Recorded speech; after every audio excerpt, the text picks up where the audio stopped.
Преданные, которые неустанно служат пальцем лотосных стоп Господа, с легкостью разрубают тугие узлы желаний, связанных с кармической деятельностью. Что же касается непреданных, гьяни и йогов, то хотя они и пытаются остановить волны материальных желаний, сделать это так трудно, что все их попытки оканчиваются неудачей. Поэтому последуй нашему совету, занимайся преданным служением Кришне, сыну Васудевы. Комментарий.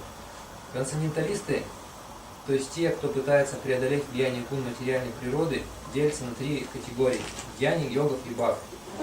Все они пытаются обуздать порывы своих чувств, которые сравнивают с волнами, непрерывно бегущими по реке. Речные волны набегают одна на другую, и остановить их практически невозможно.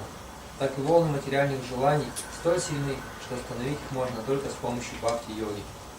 Занимаясь трансцендентным преданным служением лотосным стопам Господа, бхакты постоянно испытывают трансцендентное блаженство, так что материальные желания уходят от них сами собой. Гьяни же и йоги, не привязанные к лотосным стопам Господа, тратят все свои силы на борьбу с волнами материальных желаний. В этом стихе Санат Кумар называет их риктаматая, что значит те, кто не занимается преданным служением. Иными словами, хотя гьяни и йоги пытаются избавиться от стремления к материальной деятельности, фактически они все больше запутываются в своих псевдофилософских рассуждениях или тщетных попытках прекратить деятельность чувств. Ранее в Бхагаватам говорилось «Васудеви Бхагавати Бхакти Йога Прайоджита Джаняят Шашувай Радьям Гьянам Чая Дахайтукам». Но то же самое подчеркивает в этом стихе Санат Кумар. Баджа Васудевам, тому, кто с любовью и преданностью служит Кришне, сыну Васудевы, нетрудно остановить волны материальных желаний, тогда как все попытки остановить эти волны искусственными способами обречены на неудачу. Об этом и идет речь в данном стихе. Желания, связанные с кармической деятельностью, пустили в нашем сердце очень глубокие корни, но деревья этих желаний можно выкорчевать, занимаясь преданным служением Господу, так как преданное служение пробуждает в живом существе более возвышенные желания.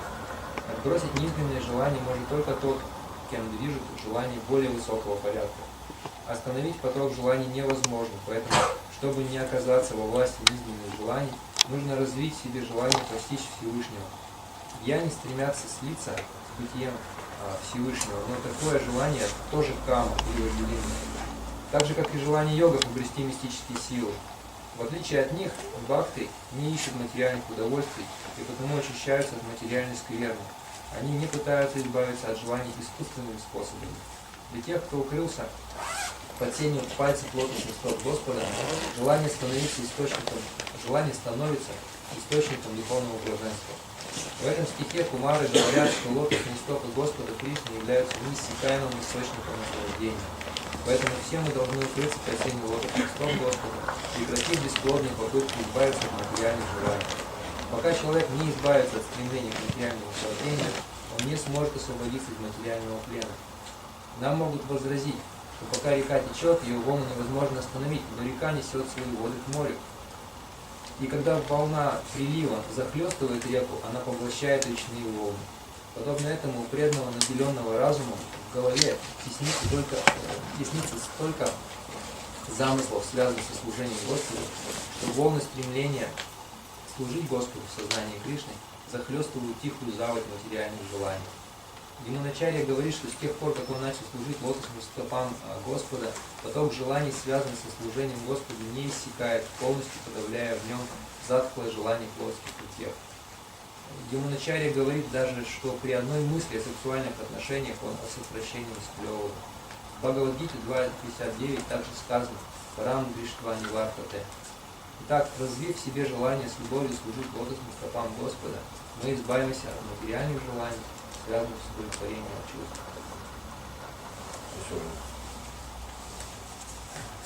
Ятхада панкаджа палашу виласа бхактя карма шавам вратитаму вратаянти санта тазвана рикта матайо ятайо пирudha свато ганастаманам баджава судевам.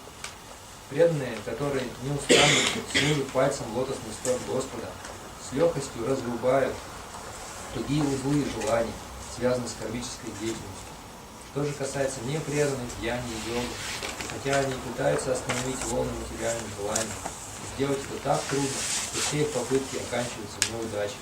Поэтому следуй нашему совету, занимайся преданным служением Кришне, сыну Васудева. Here's Sanat Kumar speaking to Prithu Maharaj. Как здесь Санат Кумар обращается к Притху Махараджи. Prithu Maharaj, of course, is actually a Saktavesha avatar. На самом деле Притху Махарадж Шактивеша аватар. And so are the Kumars, they're also Saktavesha avatars. И то же самое относится к Кумарам, они Шактивеша аватар. So this is a dialogue, conversation between very highly elevated personalities. То есть это диалог, это беседа между очень возвышенными душами. Saktavesha avatar means a jiva who is empowered by the Lord for a specific function. Шактивеша аватара это означает джива, которая получила от Господа особые полномочия ради определенной миссии. Prithu Maharaj was empowered by the Lord to rule over the earth after the impious rule of King Vena. И царь Притху, он был уполномочен Господом править землей после неблагочестивого царя Вены.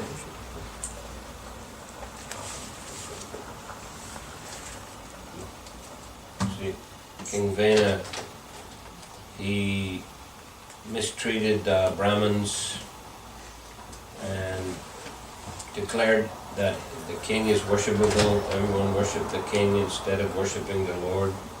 Царь Вена, он эксплуатировал браманов, плохо с ними обращался и говорил, что вы должны поклоняться царю вместо того, чтобы поклоняться Господу. It's true that the king is considered a representative of the Lord, but so are the Brahmins. И это действительно так. Царь считается представителем Господа, но также и браманы являются представителями Господа. They have to cooperate together. И они должны сотрудничать вместе. The king has to listen to the Brahmins. Царь должен слушать браманов. Because his energy is, so much focused on administration. Дело в том, что у царя все силы, вся энергия сосредоточена на управлении. The Brahmanas, their energy is concentrated on worshipping the Lord, studying the scriptures. А энергия браманов сосредоточена на поклонении Господу, изучении Писаний. So their function in society is to educate the other members of society about spiritual life. Их функция, их предназначение в обществе – это давать образование другим членам общества в отношении духовной жизни. So, King Vena, he had a wrong conception of how they should interact. И у царя Вены было неверное представление о том, как они должны взаимодействовать. He wanted to repress the Brahmanas. Он хотел подавлять браманов. And to, exalt or elevate the king. И возвысить положение царя. So this is very dangerous in society, and it caused a lot of chaos. И это очень опасно для общества, и это привело к хаосу. Eventually, the Brahmins, they warned him that he should rectify his behavior. В конце концов, браманы, они предупредили его, что ты должен перестать так действовать, исправиться. And when he didn't rectify, then they decided to get rid of him. Когда он не исправился, они решили избавиться от него. They were very powerful in those days, the Brahmanas. В те дни браманы обладали великим могуществом. So their curse was, so potent. They cursed him to die, and he died. Их проклятие было настолько сильным, что они прокляли его на смерть, и он умер. But then the situation became even worse. There was no king, and rogues and ruffians flourished. Но затем ситуация стала еще хуже, потому что царя не было, и начал процветать разбой и воровство.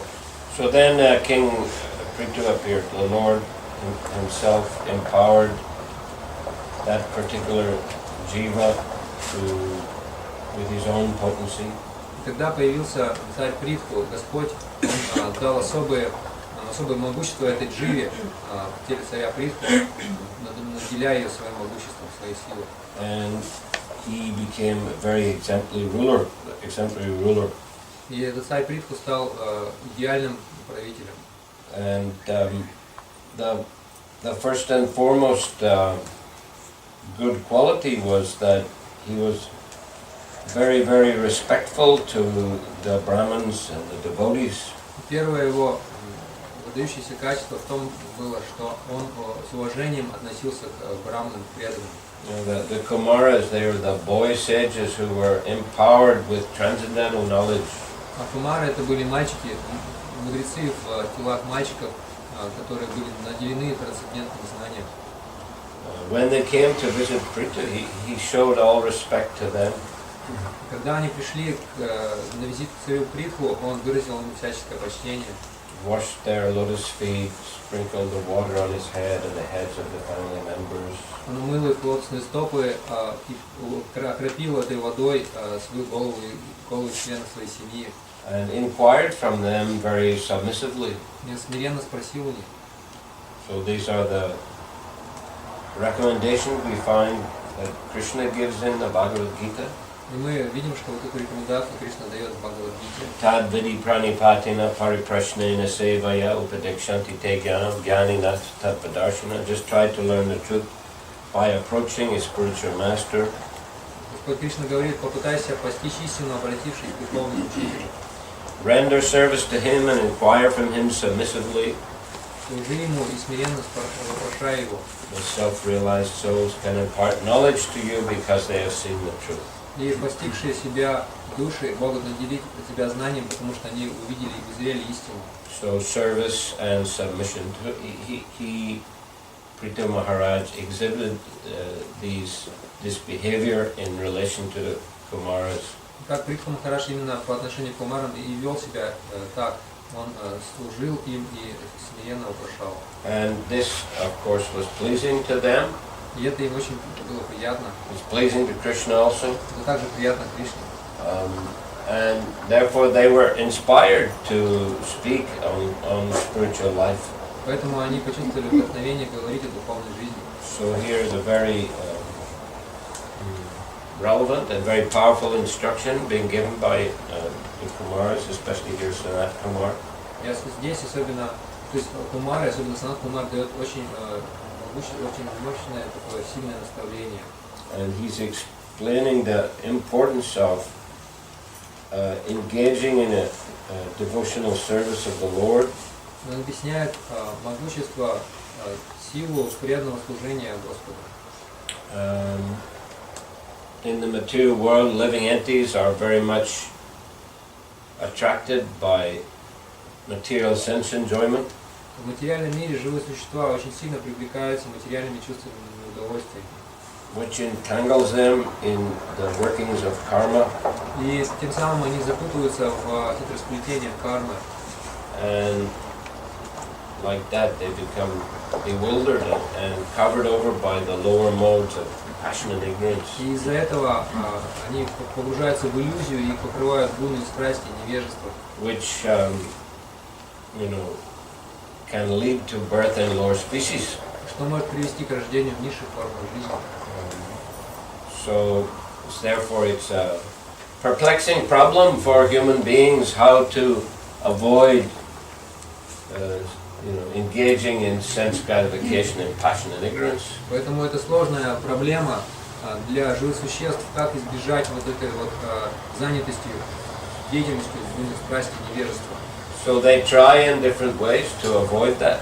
И живые существа, они всячески пытаются избежать этого. At least those who are intelligent. По крайней мере, разумные существа. So we find that there are Gyanis and Yogis, that there are two categories of transcendentalists. Мы видим, что есть гьяни и йоги, есть две категории трансценденталистов. There's three categories, but there are two of them. То есть есть на самом деле три категории, но вот гьяни и йоги это две категории из них. The devotees are the other category. Третья категория это преданные. But the Gyanis and Yogis, they're trying to avoid material sense gratification. Гьяни и йоги, они пытаются избежать материальных чувственных удовольствий. They recognize that we're all spirit souls. Они признают, что мы все вечные души. That material sense gratification leads one into a troublesome position. Но материальные удовольствия, они приводят человека в бедственное положение. Into more and more entanglement in laws of karma and repetition of birth and death. Из-за этого человек, живое существо, оно все больше запутывается в законах кармы, в круговороте рождения и смерти. So they try to stop activities. И они пытаются прекратить деятельность. At least the Gyanis, or those who are aspiring for Brahman realization, they try to stop all activities. По крайней мере, гьяни, те, кто стремятся осознать Брахман, они пытаются остановить всякую деятельность. Sense gratification causes bad reaction, therefore better stop everything. А чувственные удовольствия, они приводят к плохим последствиям, поэтому они решают, что лучше нам вообще прекратить всякую деятельность. And merge into Brahman. Слиться с Брахманом. Because we are spiritual by nature. Ведь мы по природе духовны. But it doesn't work. Но это не работает. The living entity is active by nature. Потому что живое существо, оно активно по природе. Prabhupada mentions how the impersonalists, the Gyanis impersonalists, they give example. Прабхупада, он упоминает, что гьяни и персоналисты, они приводят такой пример. They say a living entity is like a clay water pot. Они говорят, что живое существо, оно подобно глиняному горшку для воды. When it is empty and you hit it with the stick, it makes a lot of noise. Когда горшок пустой, если ударить по нему палочкой, то он издает много шума. And when it is full and you hit it with the stick, then no noise. Если же он наполнен водой, и вы ударяете по нему палочкой, то вы не слышите никакого звука. Is it a good example? Хороший пример. Is it a good example? Хороший пример. Yeah? Yeah? Непонятно. Ясно.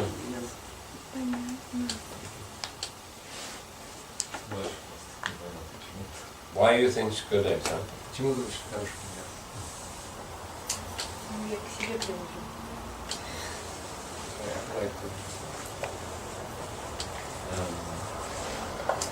Well, the analogy is not clear. They say that when a living entity is without spiritual knowledge, he makes a lot of noise, he's always talking and acting. Ну, почему эта аналогия не ясна? Потому что они объясняют, что когда живое существо, оно лишено духовного знания, не имеет духовного знания, то оно издает много шума. Оно что-то действует, как-то что-то говорит, много действует. But when a living being is full of spiritual knowledge, stops acting. Но когда живое существо наполнено духовным знанием, оно прекращает деятельность. So would you apply that to yourself? Вы можете это к себе применить? Would you say that? Можете так сказать про себя? Не про себя, а могу сказать, что я к этому стремлюсь, чтобы вот именно привести какое-то успокоение, чтобы не было много шума.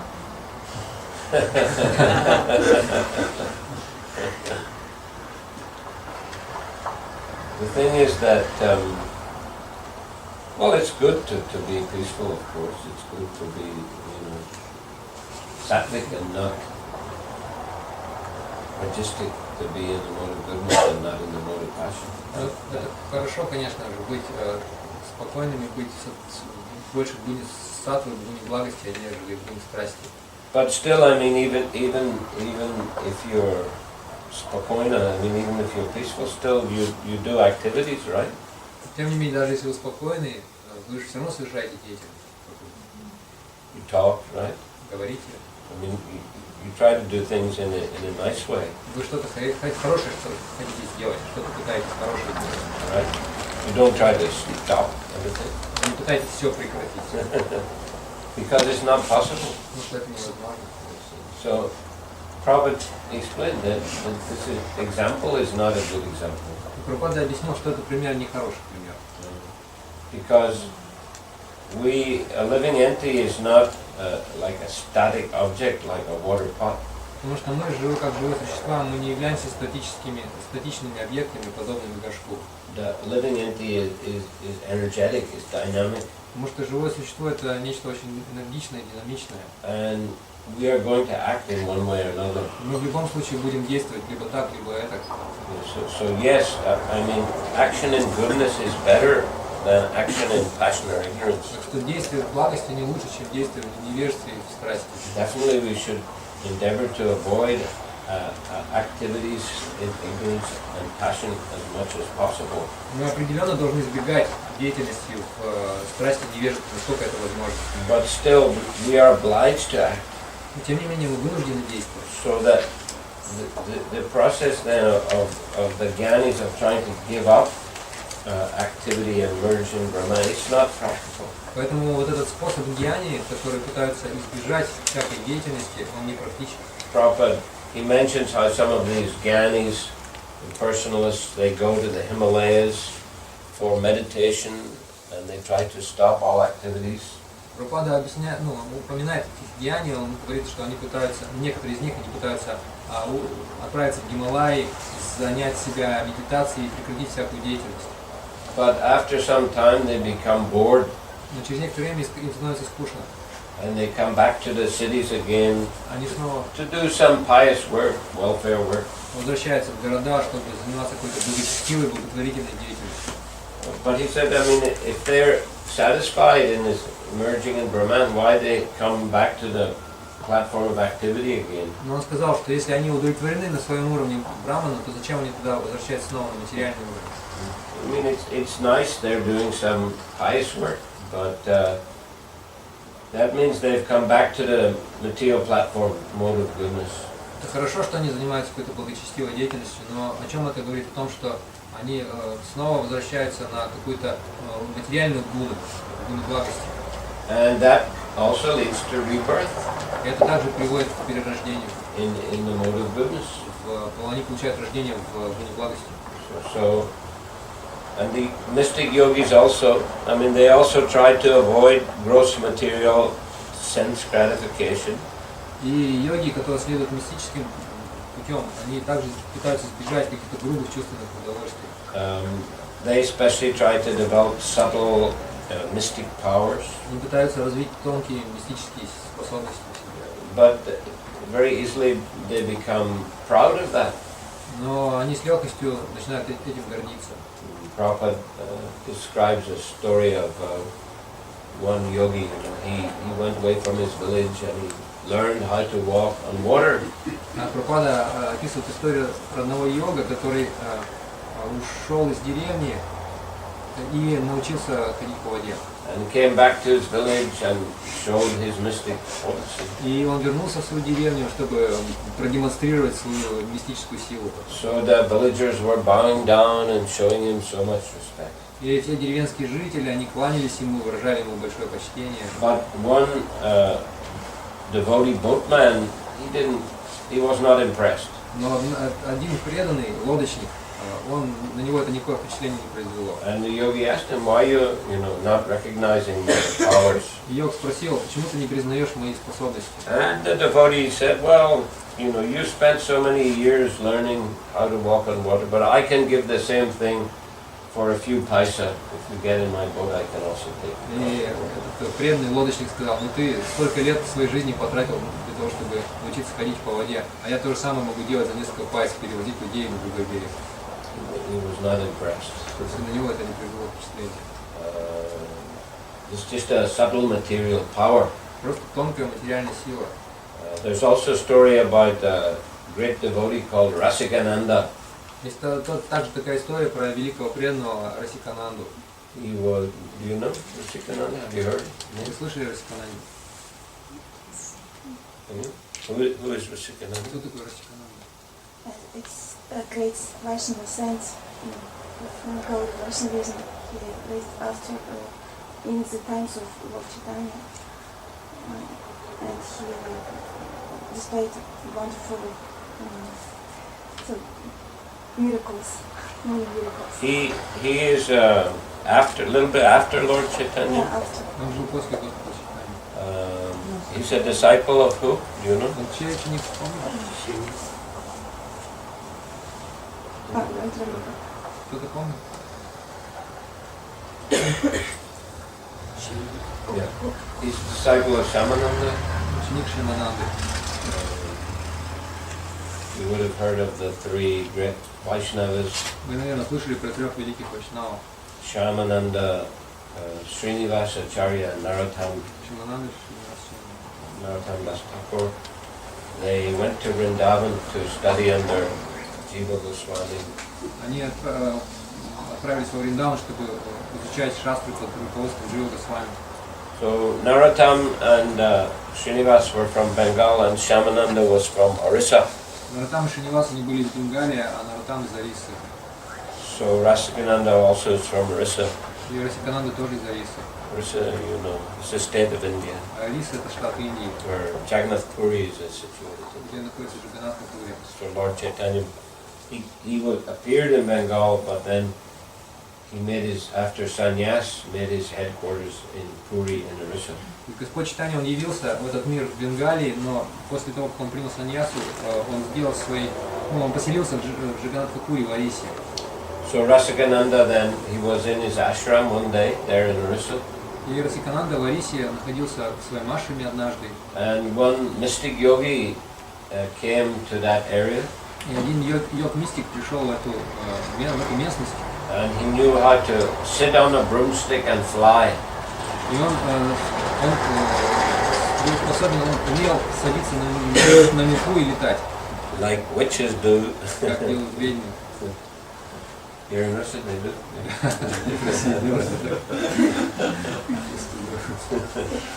So he, In Russian tales we have Baba Yaga.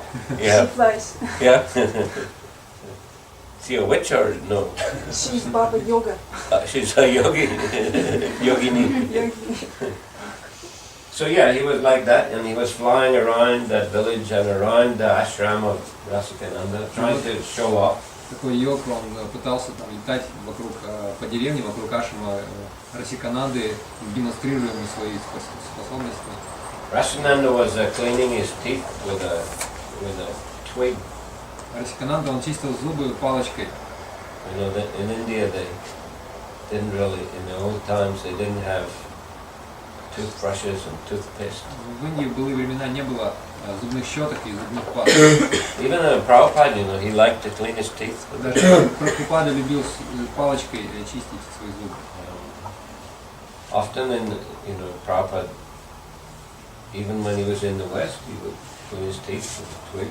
Даже когда он был на Западе, он чистил зубы палочкой специальной. Definitely when he lived in Vrindavan, he would clean. Конечно же, когда он жил в Вриндаване, то же самое делал. Once Prabhupada was walking in a park in London, Однажды Прабхупада гулял по парку в Лондоне, and he asked the devotee, you know, get some twigs from the tree. И попросил одного преданного сорвать веточек с дерева. So the devotee was taking a few twigs, and the park warden came and chastised him, stop this. И преданный начал ломать веточки на дереве, и какой-то там охранник этого парка, он прибежал, начал кричать: ну прекратите это делать. And then Prabhupada, he said, you know, they have stolen so many treasures from India, they won't even let us take few twigs. И Прабхупада сказал: они столько сокровищ утащили из Индии, а при этом не разрешают нам сорвать несколько веточек с дерева. Anyway, the Rasikananda was cleaning his teeth, and that yogi was flying around, but Rasikananda didn't pay any attention. Так или иначе, Расикананда чистил палочкой зубы, и этот йог летал вокруг него, но Расикананда не обращал на него внимания. And he flew closer and closer, Йог приближался все ближе и ближе, just to impress him. чтобы просто похвастаться, чтобы он его заметил. But then Rasikananda, after finishing cleaning his teeth, himself sat on the twig and began flying around. Но как Расикананда, когда он закончил чистить зубы палочкой, сам сел на эту палочку и начал летать.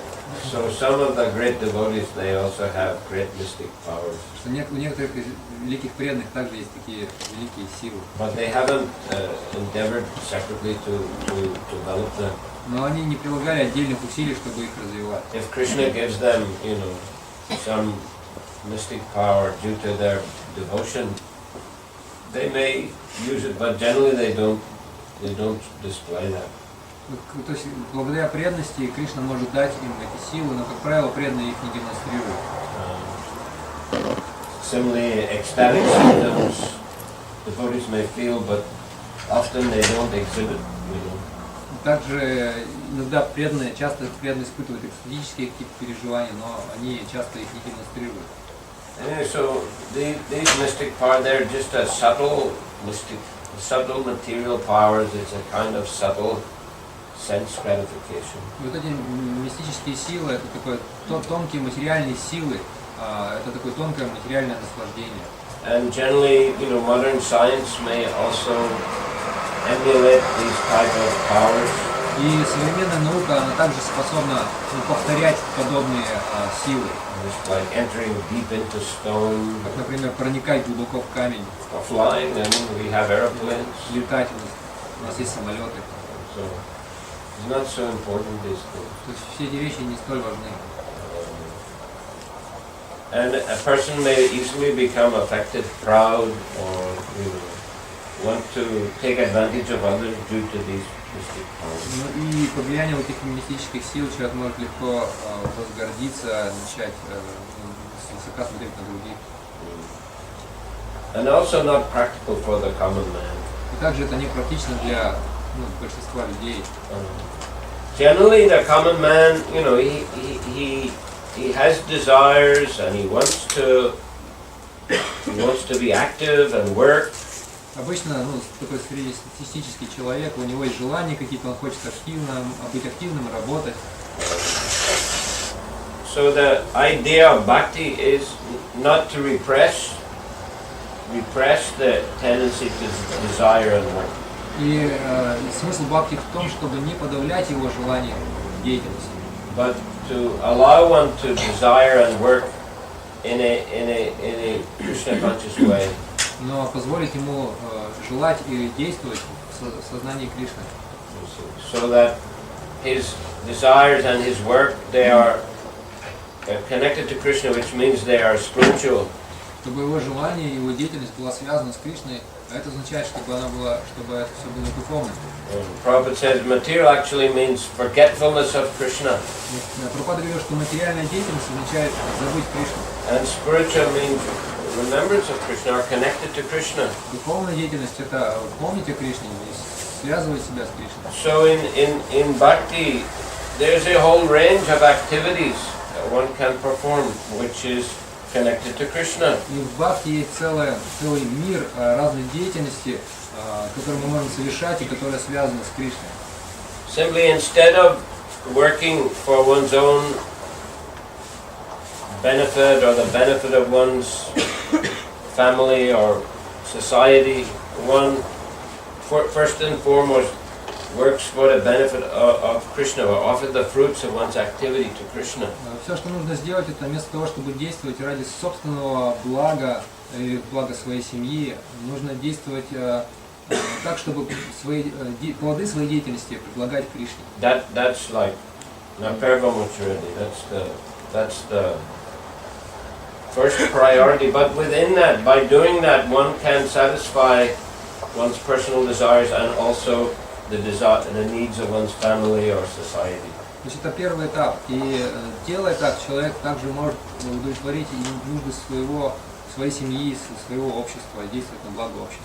Simply doing everything in a Krishna conscious way. Просто если он будет делать все в духе сознания Кришны. And of course, there are also very important activities of sadhana in the bhakti process. Конечно, на пути бхакти есть также очень важная деятельность, это садхана. That is chanting the holy names of the Lord. Повторение святого имени Господа. And hearing from the bhakti scriptures like Srimad Bhagavatam, Bhagavad Gita. Слушание таких писаний бхакти, таких как Шримад Бхагаватам, Бхагавад Гита. So those activities are recommended on a daily basis. И эти виды деятельности рекомендуется совершать каждый день. Well, depending on one's situation, one may be able to spend more or less time, but some time one should try to spend for hearing and chanting. И в зависимости от индивидуальной ситуации человека, он может больше или меньше времени этому уделять. Но какое-то время, по крайней мере, нужно уделять слушанию, повторению, воспеванию. So that gives a good basis of spiritual knowledge and spiritual purification. И это дает очень хорошую основу для духовного знания, для духовного очищения. And the rest of one's activities, one can do them in a mood of service to Krishna. И всю остальную деятельность человек может совершать в настроении служения Кришне. And thus, he can lead a very complete life. Таким образом он может вести очень такую полноценную жизнь. And satisfy all needs of the body, the mind, the family. И удовлетворять все нужды тела, ума, семьи. And thus one can advance in spiritual life even while leading a normal life in this material world. И таким образом человек может продвигаться в духовной жизни, даже при этом ведя обычную нормальную жизнь в материальном мире. So thank you. Hare Krishna. Похоже, что многие преданные, таким преданным нужно идти на работу. Okay. Hare Krishna. Thank you very much. Grantaraj Srimad Bhagavatam. Srila Prabhupada ki. Nitai Gaura Prema.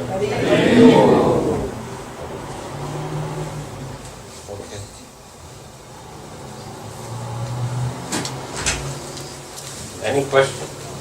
Вопросы есть?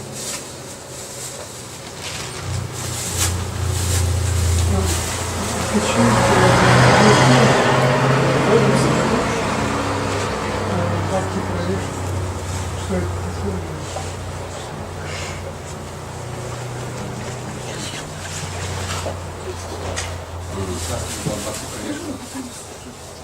Bhakti. Pravesh means to enter. Правеша значит входить. So entering into bhakti. То есть вхождение в бхакти. Learning about Учение бхакти.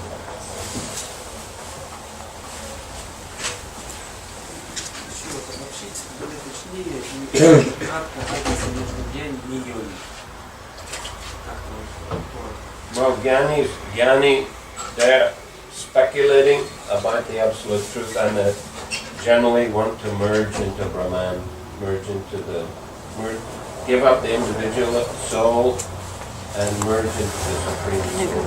То есть гьяни, они что рассуждают, пытаются размышлять о имперсональном буддийском брамане, пытаются слить свою душу с And yogis, mystic yogis, that is, they want to develop mystic powers.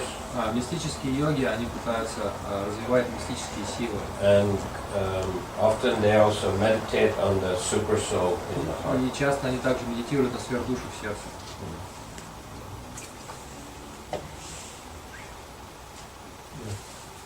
Исходя из обсуждаемого стиха, говорится, что нужно поклоняться сыну Нанди, да, не говорится, что там нужно поклоняться Кришне, Курим, Курим, да? Есть в этом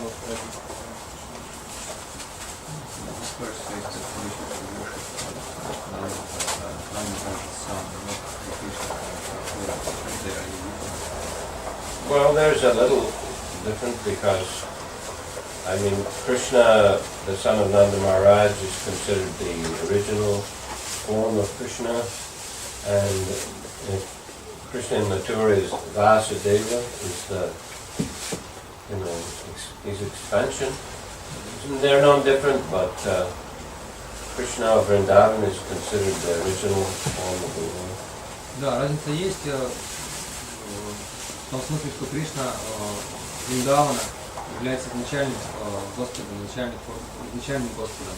А Кришна Мадхуры это Васуда, Кришна, то есть Сила Васудева, он является его экспансией. Они не отличны, в каком-то смысле, они не отличны друг от друга, но тем не менее Васудев Кришна является экспансией изначального Господа Кришны. And Krishna in Vrindavan, he's a cowherd boy. Кришна в Вриндаване он пастушок. But in Mathura, he's the son of a king. В Мадхуре он сын царя. So he's more in a Kshatriya role. Больше в роли кшатры. That's a Krishna who speaks Bhagavad Gita. И это Кришна, который говорит Бхагавад-гите. But, they're almost same, but little bit different of mood, you can say. Они почти идентичны, но, можно сказать, есть разница настроения. Different kinds of pastime. То есть разные лилы, разные игры.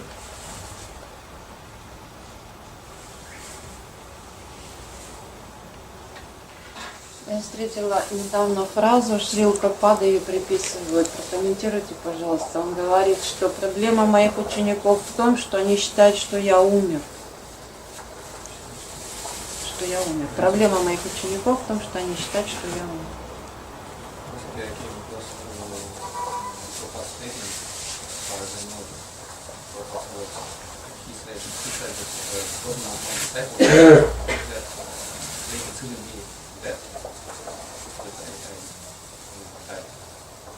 This is something Prabhupada supposedly said after his departure, or what? Это что Прабхупада сказал после своего ухода или что? Не знаю, вот недавно встретила в интернете. Я очень удивилась этой I фразе. think this Что is это? some bogus. I think this is some bogus. I never heard this. Что-то вымышленно выдуманное, я не слышал никогда этого. То есть это неправда, да? Вот оно, спасибо. На ВКонтакте появилась прямо на стене.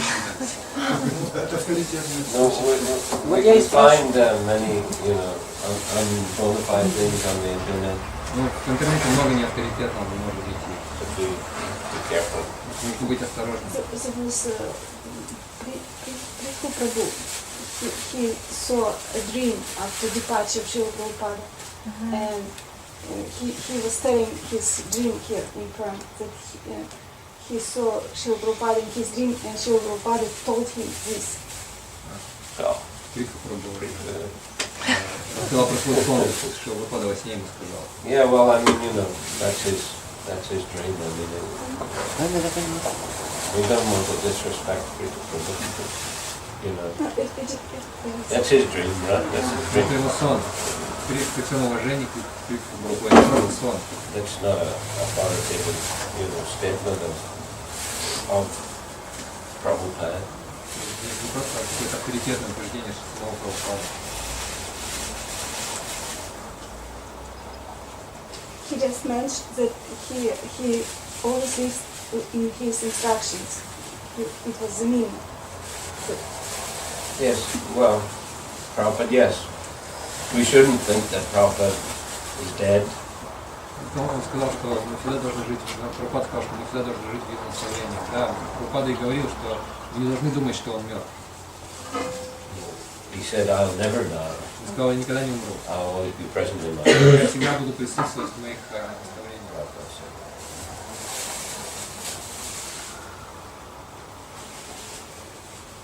Because the spiritual master has two kinds of presence, Vani and Vapu.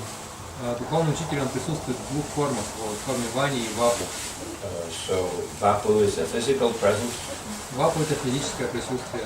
and the physical presence does disappear from our vision, И действительно, физически духовный учитель, он может уйти, то есть исчезнуть из нашего присутствия. but Vani is his instruction, and Vani, he's always present in his instruction with us. Но вани — это его наставление, он всегда присутствует рядом с нами в своих наставлениях. So, therefore, he doesn't die. Он умирает в этом смысле. And that Vani is more important than Vapu. И это вани, оно важнее вапу.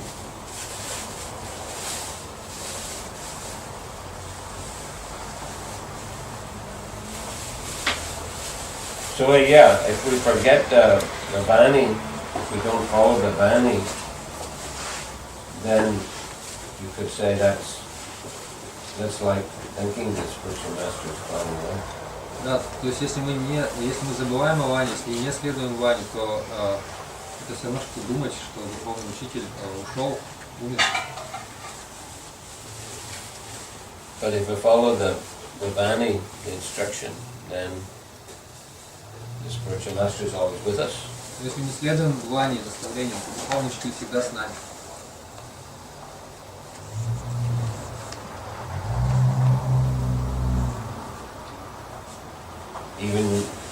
Even you're not Prabhupada's direct disciple, even you're a disciple of his disciple, Даже если вы не являетесь прямым учеником Шрила Прабхупады, даже если вы ученик его ученика, if you follow the Vani, если вы следуете Ване, then Prabhupada is with you.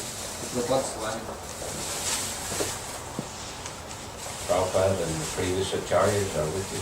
Прабхупада и предшествующие ачарьи с вами. They're guiding you in your life. Они ведут вас в вашей жизни.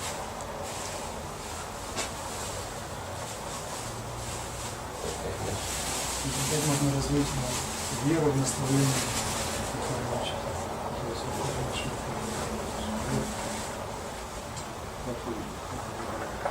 Following the instruction and associating with those who are following the instruction seriously. Нужно следовать наставлениям и общаться с теми, кто серьезно следует наставлениям. By steady and attentive practice, Благодаря устойчивой и внимательной практике we can gain spiritual strength and conviction in the process. мы можем обрести эту духовную силу и веру в процесс.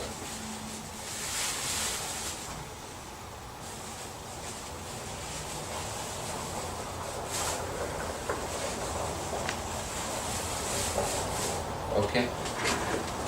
Any other? Еще. Thank you.